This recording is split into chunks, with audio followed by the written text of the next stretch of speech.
Welcome to another edition of Mike Up with Mike. Happy holidays to everybody that's listening in today.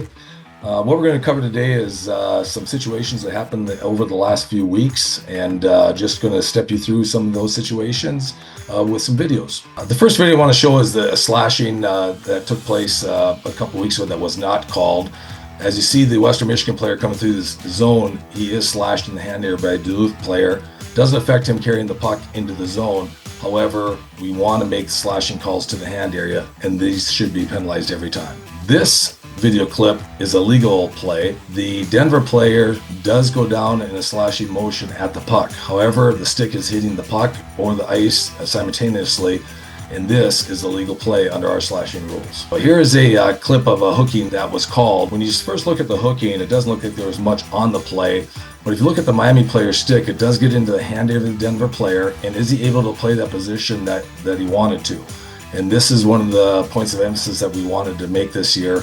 And again, the hooking action wasn't a strong hook, did not take him down, but it was in the hand area and caused the Denver player not to play the puck the way he wanted to. Here is a play of a legal play of the individual taking the stick and doing a stick lift. And you might say that the stick is a little bit in the hand area. It is below the hands in the stick area. And this is just a stick lift to get the player off the puck and not be able to play the puck. And this is a legal play and then one that we'd support.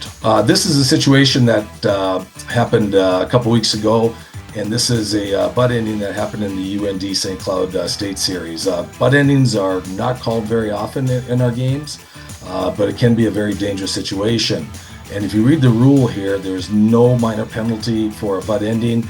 And even the action of the butt ending, if you don't hit the player, is subject to getting the 5 in the game penalty for butt ending.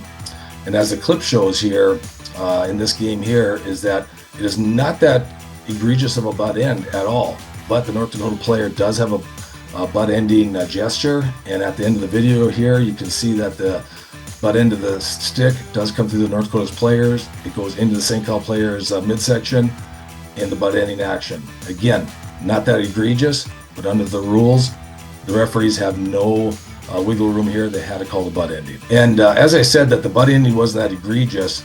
But if we do not call that butt ending there, and let's say the officials call a 2-minute for slashing, how does the coach of St. Cloud State address that when this is obvious by the video? Now what we're going to cover is a couple of goaltender interferences. And you look at the North Dakota goalie, it looks like he impedes the St. Cloud State player coming through, which I'm not going to argue he does turn and into the St. Cloud player. However, the goalie's crease area that's for the goalie. That's his area to roam. He can do what he needs to do in that area. The St. Cloud State player chose to make that path going through the crease, and he made contact with the goaltender, and this resulted in an interference call. And that is the correct call, as if you're going to take that path through the crease, you raise that possibility of getting a penalty by going through the crease. Here is a video of what just took place last week.